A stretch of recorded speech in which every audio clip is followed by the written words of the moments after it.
Shit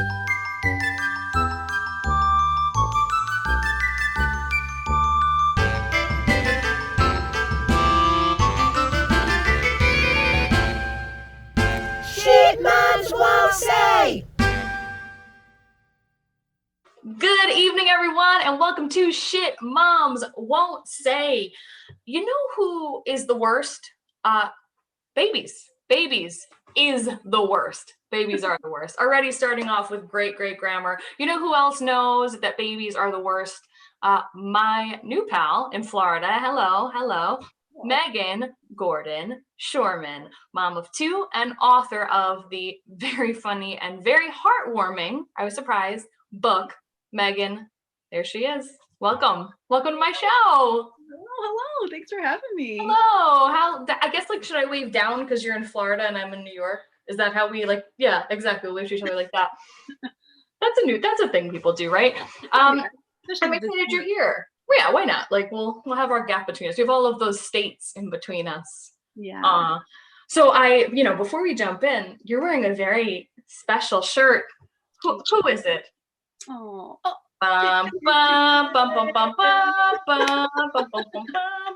There she is. And why we're wearing these shirts and this will air after a decision is made, which yikes. Why are we wearing these shirts? Sorry, we're talking over each other. We're both no decision should be made right now. This is insanity. It's insanity. So you're representing Lady Ruth. And I am straight up saying we are living in the Handmaid's Tale, y'all. It's under his eye. Yeah. Okay, blessed day. Anyway, moving on. Welcome to my show. I'm so excited to have you here. Let's jump right into the Big Mom 3. All right. So first of 3 questions, and I know the answer because I read your book. Did you always know you wanted to be a mom? Yes, all my life. And I wrote about this in the book, is I wanted to be a mom and I planned to be a mom, and that was never a question in my mind. And I also was going to be the best mom that ever mommed, for sure. Ever mommed. Yeah, that's who I was going to be. And I was so excited when I got pregnant and was very excited to meet my son. And then we'll talk more about what happened in the reality check that I got. I think you writing a book called Babies Are the Worst. Shit changed, so that's good. And I know the breakdown of your children, but share with the world, all of my many viewers, who are your kids and what are their ages? And if you don't want to see their names, that's okay. But boy, girl, age. That's okay. No, I write about them in the book, and I'm online on social media. So I'm so sorry to Owen and Quinn, who are my children. Owen is 7. Within the first 3 minutes of the show, Owen and Quinn, it's nice to see you. Yeah. And Quinn is 4 now. So they are exactly 3.5 years apart. So that's awesome. That's great. Okay, well, we'll talk about Babies Are the Worst, but you've always wanted to be a mom. Shit got weird. Sitting, and I was camp counselor, and I just was They called you Mama Meagan. Is that right?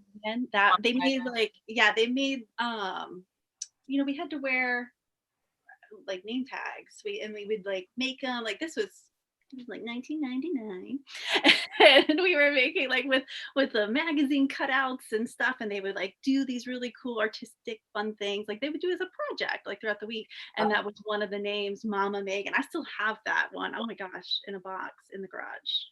You should purge, I think, a little bit then. I definitely need to purge. If you could see beyond this little camera, you would know this. Well, I see the playbills. Like I said, I appreciate that, of course. So, but we can keep it look at your very neat playbill wall. We'll keep it at that. We don't need to know what's on the floor. It's not my business. Yeah, there's a lot. So. Okay. Well, second question of the Big Mom 3. What is the shittiest or most backhanded piece of advice you've ever gotten from another mother, or you're already nodding, or a parent? Okay, great. Oh, we're locked, loaded, ready to go. Well, yeah, because it's something that it's not even a piece of advice. It's something that people say to everybody. And especially as a mom, and especially if you're struggling, when they tell you it gets better. I want to dump this over my head. I'm like, don't say that. Like, don't say that to people, because what if it doesn't? There's like one thing. What if it doesn't because it's really hard every step of the way, right? And maybe you get better at things or whatever, but it's still hard. But then also, what if everybody's telling you it gets better, and everybody did tell me it gets better, but I still felt like I was failing, and I felt like it wasn't getting better, and I thought that meant there was something terribly wrong, like in the world, in my worldview, you know? And then, and this is a statistic I only found out recently. So the whole book, by the way, guys, I had postpartum depression. And I didn't, Bam. I didn't know it for a year. So to me, for an entire year thinking it's not getting better. And luckily I sought help, whereas maybe you don't. And then the highest statistic is between 10 and 12 months postpartum is when a mother will take her life. Wow. That's the holy shit. So to me, because it goes on for so long, and if you don't acknowledge it, you're like, there's something wrong. And it's not getting better. It's not getting better. It's not getting better. You know who else they say that to? Gay people. It gets better. They say the whole "it gets better" campaign, right? I mean, this is a thing that people like to say to anybody who's struggling. And like, what an awesome point you've brought up, right? Because that's not a fair thing to say to somebody. Yeah. And now I'm thinking back, I've said that to like I've said little babies, right? I've said it to little gay babies and been like, listen, it really does get better. In my experience, it got better. Right. You're right. That's not a fair thing to say to mothers. It's not a fair thing to say to anybody, because you can't say that's like the gospel, right? It's not. Right. That's a good point. In my experience, it got better, and this is why. Maybe if it doesn't get better for you, then we can talk. You know, like. Yeah, I love that point. Away. Well, you know, it's the same as prefacing everything with like, it's what worked for me. Mm-hmm. You know, it's the same. I love that point. So you're right. It got better for me. It got better because you sought help for you. But to say like, oh, it gets easier, it gets better. That's not fair. And like when? Like, what's the timeline on when it gets better? Because I'll tell you what, my daughter came in last night at 3:30 in the morning. I'm like, can I have one night where I sleep through the night? Like, she's 4. Like this is not, I mean, like, think about, like, sometimes you have issues that you're going to be working through and that your kids are going to be working through, whatever.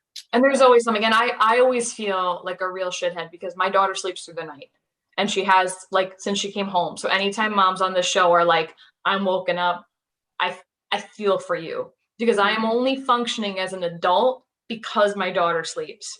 I will say she was woken up the other night by something at like 5 o'clock in the morning, and on the monitor we saw this.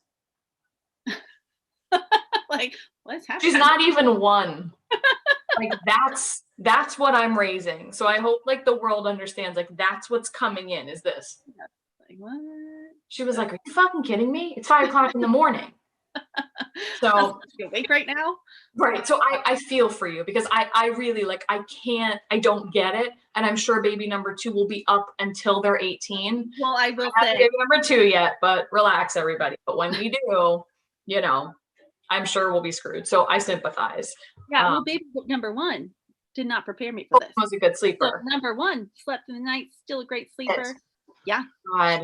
She's my up all night, like throughout the night, and then like she'll lull me into like believing that it's getting better, and I am like finally having a few good nights sleep, and then bang, she's like, bam. So, and this is a asterisk type of question. So, who out of your 2 kids, who's the most like you? Oh, that's a great question. Thank you. Yeah, good question. All right, not bad. Not bad for 22 on a weeknight. Pretty good. I'll take it. The most like me. Oh gosh, she is. I mean, she's a lot like me. She's very stubborn and dramatic, and singing all the time. I would think we're probably the most like one another. Owen's very go with the flow, and I think I can be go with the flow. No, if you have to say, I think I can be go with the flow, you're not. And I get it. Yeah. Be like, no, I can be spontaneous. Fine. Right. No. So scheduled to the minute. Oh yeah. No. Oh yeah. Okay, so your daughter's more. Okay, that makes sense. And that's probably also why I'm like with her so much. Sometimes she just really can get under my skin. And well, you're fighting yourself. You're fighting the battle with a party of one, essentially. So, okay, interesting. Well, that's the asterisk in the Big Mom 3. So, actual third question of Big Mom 3. What is a skill or superpower you had before becoming a mom that you think has really helped you as a mom? There's a couple. So, okay. You're the only person to be like, here's a couple. Most people are like, oh my God, I don't know what helped me. So I'm excited that you have confident answers. That's nice. Well, I feel like I said, I always worked with kids, like growing up. So I had this very I know how to be around kids. So I know how to entertain them. I know how to have fun. I'm a music together teacher now, and I own a music together center. So I enjoy I enjoyed the play aspect to an extent, I should say, because it's coming up now because we're at home together because my kids are I'm homeschooling Quinn and Owen is doing distance learning through his school. So being able to schedule things to the minute and the camp counselor in me in a way, all right. You just need a whistle. You need an ongoing whistle to be like, get it together. And then you can, Yeah. But yeah, so I think that helps. And then the acting too. So I was always an actor, and I think that and this is something that comes up in the book, that I can, if I need to, put on the happy face for my kids to get through the day. I can, because it's not their fault if they're kind of being crazy or whatever it is, or if I'm having a tough time. I don't need to burden them with that. Now they know mommy's a real person and she can cry and she can go through all the emotions that a human feels. But I do think that came up in my therapy a bit, because Owen was a very happy baby, and that was something my therapist noted. And she's like,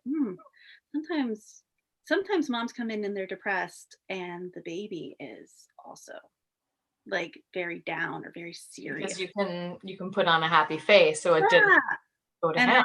I don't think he picked up on it, and that was also to my detriment too, because both myself and other people didn't pick up on what was really going on underneath that happy face. So it's a double-edged sword. Sure. No, those are great answers. And you've teed me up to my next segment, so thank you very much. So you are an actor. Yeah, like a little shimmy. You and I have weird parallel lives. You're like Southern Jess, so I really appreciate that. Because I think I'm wonderful. So yes. No, I'm just being an asshole. But so you have your degree in English, you're an actor, you've always wanted, you so for you knew you wanted to be a mom. I didn't know, but when I became a mom, I was like, this is it. This is what I'm supposed to be doing. But English degree, actor, and I know that that's every actor in the world has an English degree, but it's always nice to chat with someone who has a similar background. And I always like to bring this up when I have other actors on the show, so something, let's even backtrack. You say, or I've read it about you, I think it's on your website, that basically you've been in most people's living rooms and they have no idea. Yeah. Which is super creepy, by the way. Super creepy. I know. I think it's funny. How creepy. It's funny, and I'm weirded out. So maybe we'll change the word. That was the intent. We'll workshop it. We'll figure out some new, and maybe you've seen me on so where have people seen you? What's the thing that you that I'm going to sit here and be like, oh my God, you're fucking Flo from Geico. Is that where she's from? State Farm? I don't know. You're mixing a couple mascotty people. I don't know. Flo is from Progressive. Oh my God. Well, I know you're not Flo, but Geico Gecko. Geico Gecko. So you're not the Gecko. I know that. Not the Gecko. No, I've seen you. I did a lot of commercials. So that was kind of my bread and butter when I was working in New York and LA. A Pringles commercial, an Olive Garden, Pizza Hut, just sort of a lot of that type of thing. And I was always the waitress, or just kind of, I didn't really talk much. I was kind of just the smile, or what, I don't know. It was fun. Tray, you're here, your family.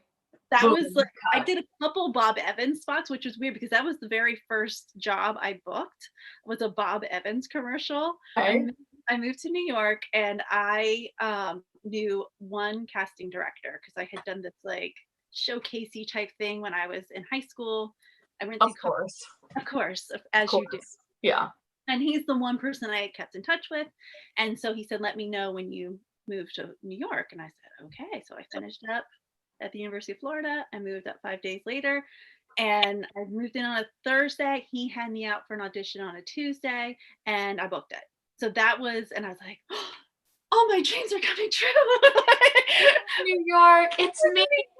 My very first audition, and then like nothing for a couple of years. So I had a lot of beginner's luck, but it was a Bob Evans commercial, and then they booked me a couple years later, and as a different type. I think I was like behind the counter in the first one, and then I was the actual waitress behind, like, by a table in another one.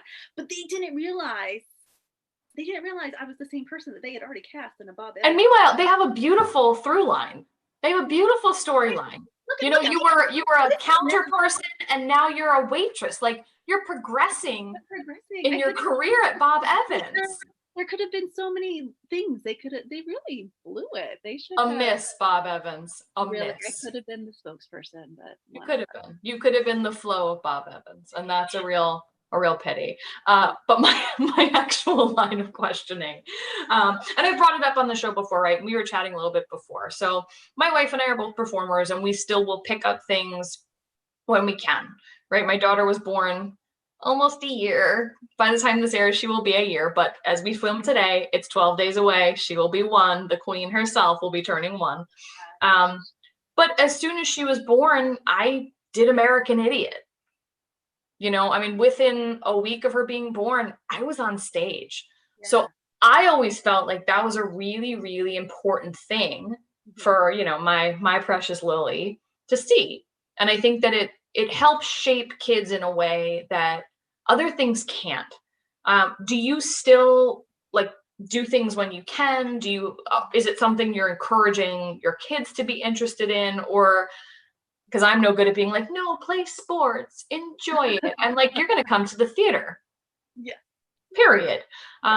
What are your thoughts? What's your attitude about that? So when I moved, so Owen was a year and a half when we moved from LA to Florida, and I got an agent here, and I actually had more auditions in the first year of being here, and auditions and callbacks, because it was all remote, and there's just such a big market in Atlanta, and I could work out of Baltimore because my husband's family's in Baltimore, so I was a local hire up the eastern seaboard, and so I so I thought this is gonna be great. And then I got pregnant with Quinn, and I thought, okay, I don't know how I'm gonna balance, because especially the commute, if I were going to an audition out of Orlando or Atlanta, who's going to watch Owen? And now I'm super pregnant. And so I was like, okay, I'm going to take a break. And that was 4 years ago. So okay. And literally this was the year 2020 where fucking 2020, man. It gets you every goddamn time. It really got me, because I had all this free time coming up, because Quinn was going to be in school 5 days a week from 9 until 2. Owen was going to be in school from 8 until 2:45. So I had this big window in my day where if I needed to be gone for the day or whatever I needed to do, or even have a chance to look at anything like a script and study and whatever, I was going to do it. I was going to get back into it. And so now obviously that hasn't happened. But that might be the worst 2020 story I've heard so far, because as you know, the arts are dead. No, there's of course they're not, but there's no work. There's not even so it just, I thought I was going to have free time, and now there's nothing filming, and things are starting now to get back. Yeah, things are starting to come back, which is really cool. Yeah. But ultimately, though, you are looking to go back into acting. I would love to get back into it eventually. Now, as far as my kids getting into it, I think, yes, theater, love it. I think especially Quinn seems to show an interest in that sort of thing, but like they don't really understand that I did anything like this. And it's come up a couple times, like where they've seen a commercial, or like we watch Wheel of Fortune now because Owen can read and he's learning how to spell more. And I was on Wheel of Fortune once, so that was like a fun story for them, like That's so they're cool. kind of understanding, but they don't, I feel like they don't even understand because they watch mostly cartoons. Like we don't watch TV. Like they don't really understand, oh, that's an actor. Like you could do this. You could go be up there. Like that's like not a concept. They don't watch like humans on TV yet. Like my kid, I've said a million times, she's super into Daniel Tiger. Like that's her whole world. It's actually like one of the first words that's real is Denya. No, I love it. Denya. And we're like, Mama. Denya. Denya. Yeah. But you're right though. I never even thought about that. Like they don't get it. My kid saw me in my first show on this past Sunday. So it's today, the 14th. I don't know. It was whatever this fucking Sunday was this past Sunday. I mean, we were doing an outdoor thing and she came. It was the first time she ever saw theater and she was like, what? Yeah. Like, what the hell? There's a picture of her looking at me like, like what's on your face? Like that's how it is. If I put on makeup for this, and every time Quinn is like, there's something on your lips, mommy. Because we don't wear makeup. And listen, I apologize to everybody else. I could barely be bothered today. It's beautiful. Your eyes, you're working. It's good. I was fishing for a compliment. Thank you. No, I wasn't. I'm tired. Moms are tired, and not every day their hair is glamorous and looks pretty, and that's what this show's about. But she did look at me with my wig on and full face of like a beat, right? And was like, "Are you my mom?" That's funny. Yeah. So that's cool though. So Quinn's into it. That's great. But so do you feel the same way, like that? It's like I know you're still part of like a kid's. What's the name of it? What you're doing, what you own right now is Music Together. Music Together. So like you're obviously still encouraging children to be part of a musical community. Yes. For us, we agree. I think that it's so crucial. So I hope your kids get into it, and I hope you don't have to go to a million baseball games. Well, it's funny because Owen, I thought for sure would be athletic because he's just nonstop going. So I thought, oh, this will be great. Like he needs to like get into something sport to like focus that energy. No, like we've tried it all. No, it's like he'll do it like for fun, but he does not like. He did hip hop actually, so he's like been my big like stage guy. And he's like really into breakdancing right now. Like he thinks that's fun. So he's like, I was showing him breakdancing videos like off of So You Think You Can Dance and stuff, and he was like, this is great. Like he was excited about that. Quinn is doing soccer, and she is very like competitive and like he's gonna be the athlete, I think. But she likes to put on shows and stuff. So, but they've both done Music Together. So that's for newborns to age 5. It's a program for parents and their kids, and it's all about creating that basic music competence that they can just take with them for the rest of their life, so that they have that basic rhythm, basic tone, and they can sing and they can keep a beat, and they don't have to be embarrassed when they're grown up, like because. Lots of people are. That's very cool. I've never heard of that. That's so cool. Like love it. They're everywhere. That's worldwide. Yes. Oh, I'll get you quit my job and do that. I'm just kidding. Calm down, everybody.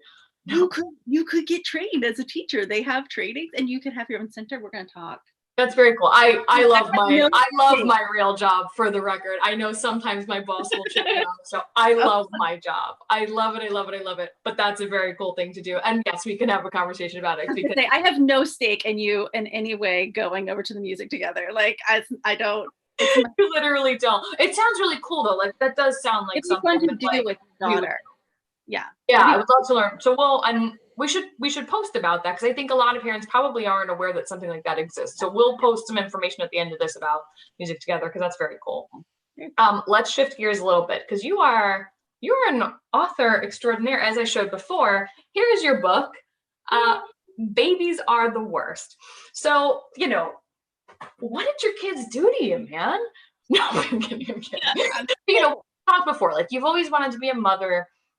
Things got a little wonky for you. Like you suffered from PPD. You did not realize it until you were about a year into motherhood. And that's different, like it's like my wife, and she was on the show because she had to be, right?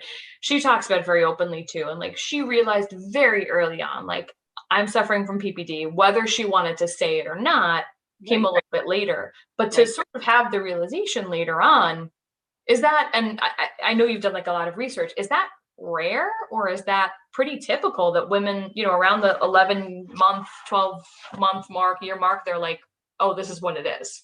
Oh yeah, something's wrong. And it's interesting because I think that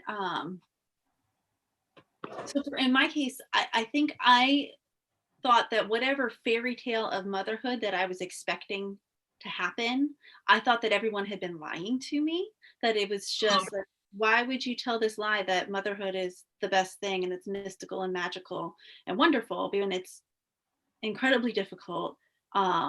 I'm angry, I'm tired, I'm anxious, I didn't have a support group at all, really. I was in my group of friends, I was the first to have a child. And then I met two other mom friends that I became very close with relatively early on. Like, I think Owen was about 8 weeks old when we all met. And yeah, that is early. Yeah. For the time, but we all had our own things that we were working through, and all very like different approaches to motherhood.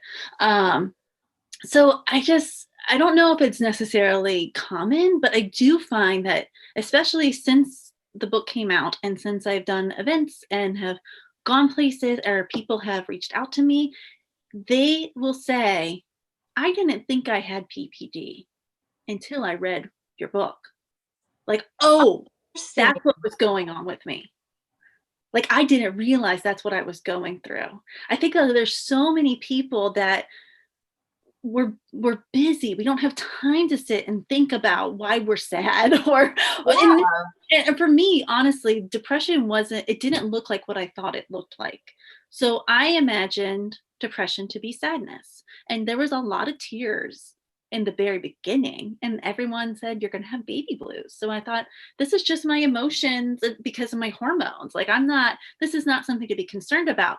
But for depression, for me, was not feeling extreme lows. It was feeling nothing. Yeah. I didn't feel happy. I didn't feel sad. I just felt kind of like, is this it? Like apathy, like this is not what I thought it was going to be, and I'm not loving it. And when people ask, aren't you loving it? And I wanted to like strangle them. Because how do I answer that honestly without feeling like a terrible person? Of course. So much pressure put on moms right away, like, oh my God, isn't it just the best? It's so magical. And, like for me, I was the non-caring parent. Like, I didn't suffer from PPD, but I've suffered from depression my whole life. So like, I understand what you're saying, that like that void feeling, that nothingness, that disconnect. But my wife, she did suffer from it. And like, when people would be like, aren't you, like, she, on her, she says like, enjoy every minute. And she's like, fuck you. Like, how? Yeah. How? Like, that's, it's not reality for so many women. Yeah. So many women. And like, I hope you feel like a rock star, that like other women have come to you and be like, I read your book and like, you named it. This is what it is. And that to me is why I wrote the book, because okay. I thought that if I'm thinking this, and if I'm totally blindsided by this, I cannot be the only one.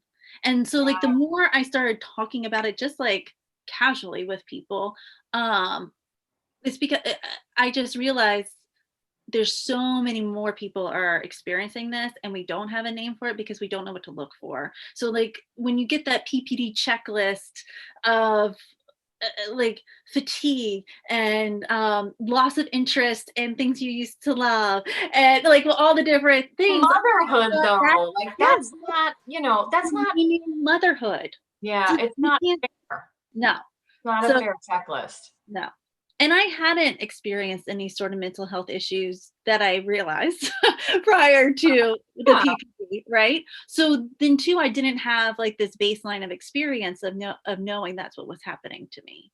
So I just think that people picture the little rock because we have the commercials and like, I feel bad. And I'm like, no, you have to go through, no, the baby needs me, and I need to go, I need to do this. And if it looks different than you've been told, of like, you only hear about postpartum psychosis a lot, I think, is what gets used and like rage.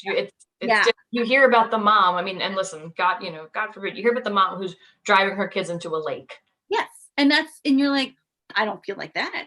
I No. love my child. And they name it as postpartum depression. Like that's what I understood it to be when I became a mom 7 years ago. Now, even since my book came out, we're getting new language to better define it. So now it's not just PPD, it's PMADS, perinatal.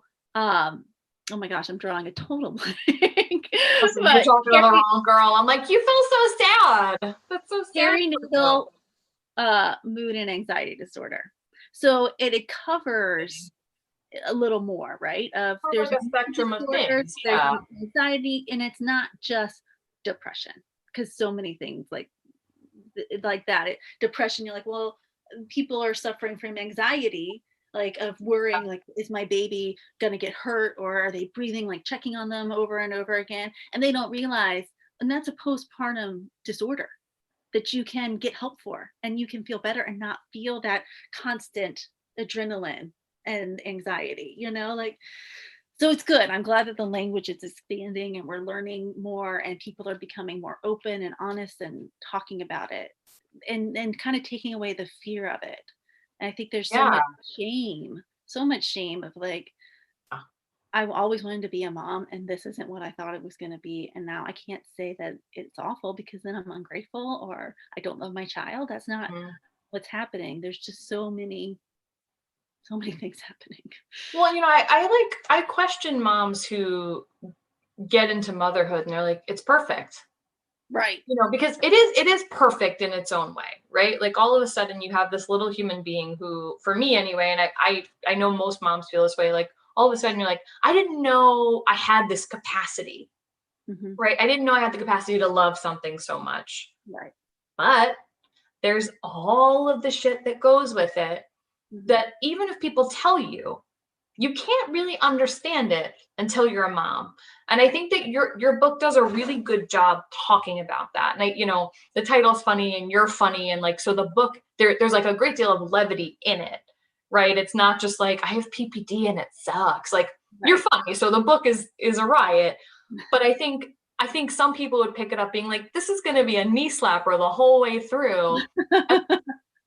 It's funny, but like it's very heartwarming and it's very honest. And like, that's what I liked about it. I like anybody who can say, hey, I'm struggling. Hey, this was tough on me. And then how do I help someone because of my struggle? So, bravo to you. I think the book is great. Thank you. Yeah, no, you're welcome. And I know when I was like, hey, I like your book, you're like, my book? Like, I think it's a great book. I think it's something that's not offered a lot. Right. So we have the like, what to expect, what you're expecting of the world. Right. And it's the worst. Right. It's the worst shit you can do to a mom, because you're scaring the crap out of them. And most of the shit doesn't happen. Right. The shit you write about happens.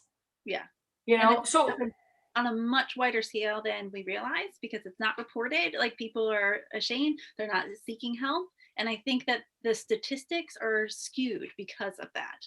Of like, people are like, oh, only 20% of moms. Well, only, first of all, that's a lot. Yeah, only, please. Oh my gosh. Yeah. And then second of all, like, I think there's more people that it's affecting and they don't realize it's happening to them.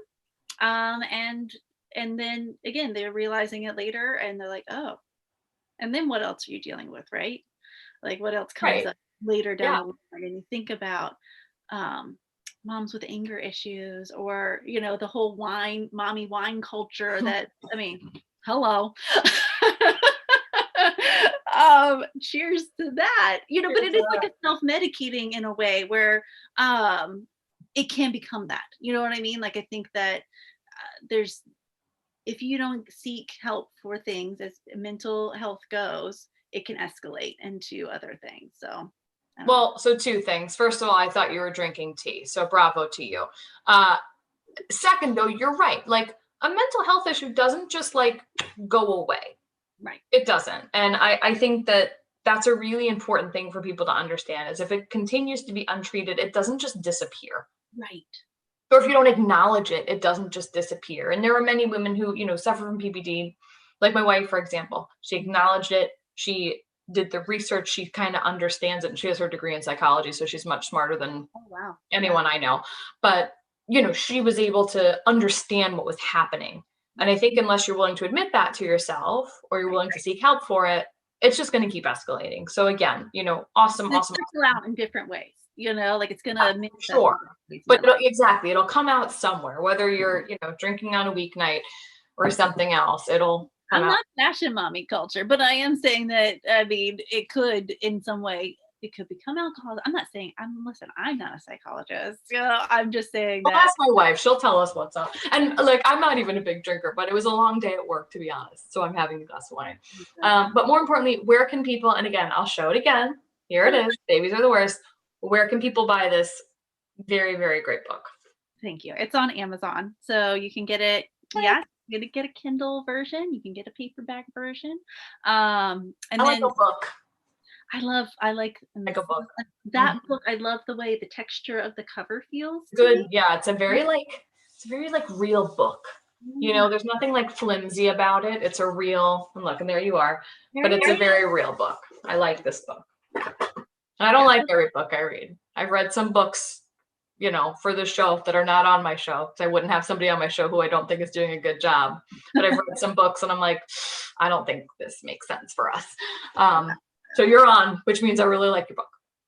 Thank you. So Amazon, you can get it. Amazon, BarnesandNoble.com, Books a Million, whatever online book resource. So I love it. And we're gonna start to wrap up. I have two final questions, but where can people find you? Where can people follow the great Meagan? Where can they look for you? I'm so great. On Facebook, on Babies Are the Worst, there's a page called Babies Are the Worst, and then on Instagram, I'm Meagan Gordon Scheuerman. So my author name, which isn't easy to spell, so we should. It's really not. That. People can find you. But it's a longie. And listen, I'm Ader-Ferretti, so I'm no picnic either. But my, it's just Shit Moms Won't Say. My regular Instagram is something else. Yeah. Okay, Meagan. All right, we'll tag it out. Scheuerman. So yeah. Scheuerman. Got it. Okay, here's our two wrap-up questions. And I've committed to asking this question regularly, and then I don't ask it. But you have younger kids, so I think it's more relevant to younger kids. So pick a kid, could be both kids, I don't care. What's the weirdest thing your kid did today? Just today. Just today. If it's not today, give me a week's range. What's the weirdest thing lately that you're like, God, my kid's so fucking weird? It's one of the things I don't want to say because I feel like, if it'll embarrass him. So if this gets out one day, Owen has a lot of quirks, and I just feel like he's getting to the age where it's like he'll start to understand that that's weird. So let's go on to Quinn. Karen, yeah. What is she? She's weird. She's very weird. She has. I was just talking about this last night because she has this guttural yell that I really. It hurts my ears. It's very frustrating. If she gets frustrated, it's like a primal scream, body shit, and she won't stop. It's just until she gets her frustration out. And this happened. We were playing soccer in the driveway, and she did not like the fact that her brother got a goal, and she did not. And she. And I was like, you know what? I want to do that a lot. So I can't tell her to stop because it's good for you to get it out. But it's crazy. That. It's crazy and weird. Yeah. Think you're dying or that I'm killing you. So maybe we're in the driveway, we're outside, maybe tone it down a little. But I don't know. That's something that she does right now, and she's very attached to me right now. And I think that has to do with the 7 months of being in the same space and her only friend right now. But as we're starting to branch out, she just won't leave. She's my clue. She's just all the time. I don't know if that's weird, but it's annoying. Yeah, I get it. Well, even the first time we spoke, she came on. She was like, who are you talking to? Not on there. You're like, you want to say hi? Yeah. She's so cute. Oh my God, she's so cute. So when kids are clingy, I'm always like, it won't last forever.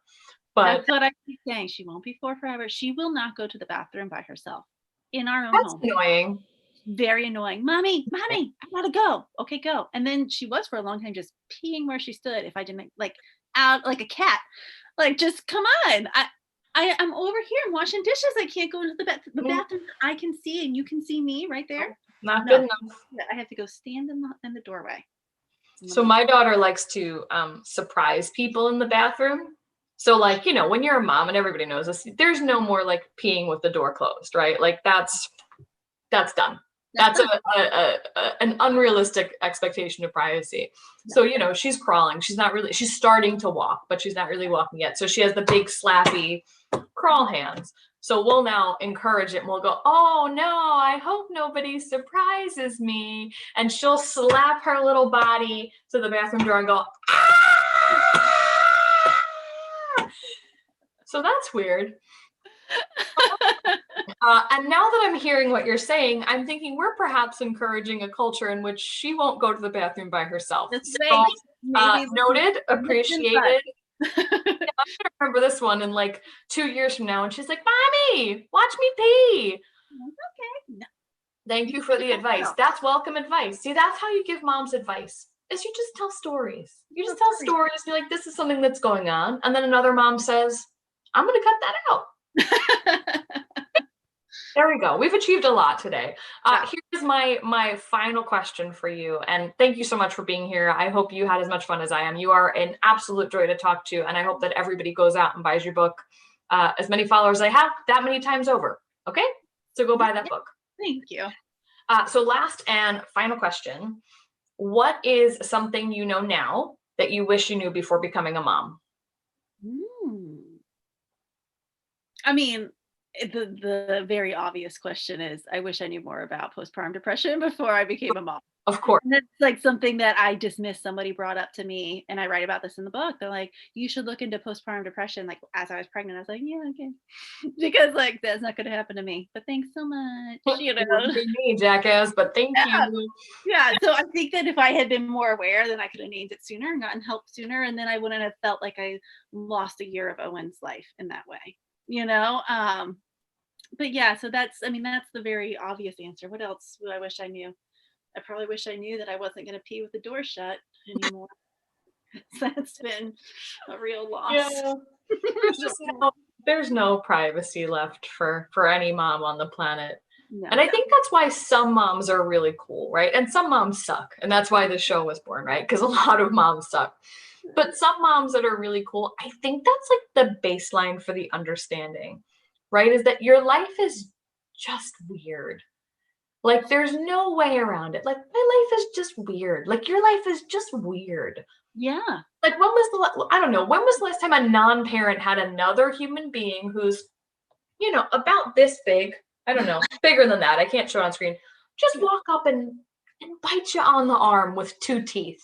When was the last time that happened? Yeah. You know, that's not reality for most people. So I think the expectation of privacy is a great answer because it's not real.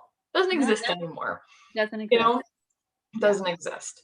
Well, again, thank you so much for being here. I really appreciate it. Babies are the worst. You simply must buy it. I really liked it, and I am a little bit of a book snob. So, compliment. Thank you very much. You're very welcome. Thank you for having me. Oh my God, anytime. Literally anytime. You want to come back anytime. And everybody out there, thank you so much for following along. Shit Moms Won't Say continues to grow and grow and grow. And we have some amazing guests coming up your way. Please follow us on social media. I will post all of the areas that you can find us after this episode. And have a great night.